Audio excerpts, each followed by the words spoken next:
Greetings. Hi, I'm Dr. Walter Jacobson, a board-certified psychiatrist. Alcoholics, have given alcohol a bad name, so to speak. But, alcoholics actually have given us something really wonderful. Ironically, a blessing in disguise, and that is 12 steps.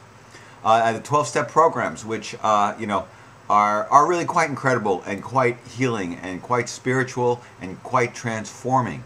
And most people think that 12-step programs, AA and NA and OA and all the EA, all these things that they're just people going into a room and smoking cigarettes and drinking coffee and complaining, or feeling sorry for themselves. And maybe that's true to some degree, but the bottom line is meetings are good, they're supportive, they're very helpful, but the 12 steps, this is where the healing is. This is where you get some humility. This is where you deal with your guilt and your shame and your self-loathing. This is where you look at yourself and you look at your resentments and you look at the things that you've done to other people and what other people have done to you. And this is where you try to make amends for the hurts that you've delivered to other people. And this is where you try to forgive others and forgive yourself. It's quite empowering. It's quite transformative. It's absolutely amazing. And the other thing that's amazing about what's come out of 12-step programs is a number of aphorisms, a number of expressions or affirmations that are incredibly powerful and helpful to remember. Like, for example, contempt prior to investigation. Now, what this means is someone says, I think you got an anger problem. I think maybe you should see somebody about it. I don't have an anger problem, or that's not going to work. I don't need a psychiatrist. I don't need a therapist. Well, right out of the gate, you resist. You say no. It's not going to work. You reject, and you don't know what you're talking about, because you haven't actually explored it. You haven't actually investigated it. So you don't really know whether it might work or not. So what do you really need to do? If somebody makes a suggestion, if it seems like completely outrageous, like jump off a bridge, okay. But if it's like, why don't you maybe go talk to somebody?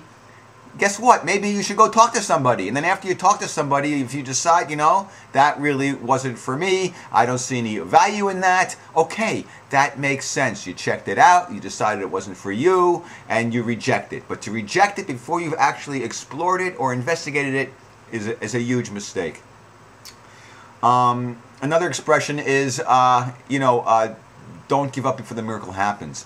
And certainly that is related to people in Alcoholics Anonymous, and other 12-step programs where they're working hard to kind of repair themselves and to heal, and to not drink or use. And the whole idea is that over time you get all this toxic crap out of your system. Your personality kind of blossoms. You mature. You grow.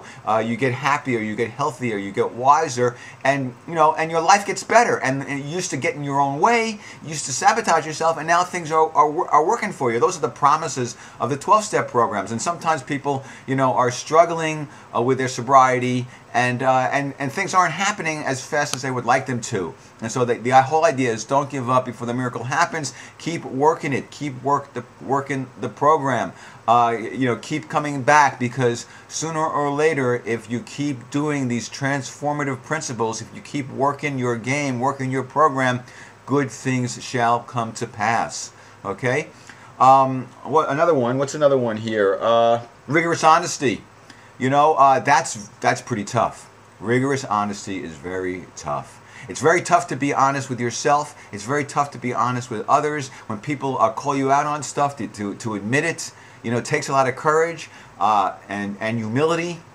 It's very hard to do. The world, the society is basically designed in a way to endorse people lying. White lies are very acceptable and reasonable, and I'm not saying they're not. When you tell a white lie in order to spare somebody else's feelings, I think that's probably appropriate. But just in general, lying and deceit is sort of a way of life. It sort of is the way of the world. And if you watch TV and you watch all these pundits, and on both sides of the aisle, people are making stuff up right and left in order to promote their agenda, in order to get the things they want. And it becomes the ends justify the means. So the ends justify lying and misrepresenting and slandering. And no, we can't have that. Okay, we all have to start taking greater responsibility for what we say and do, and we have to try to live correctly. And if you don't like something or somebody or what they've said,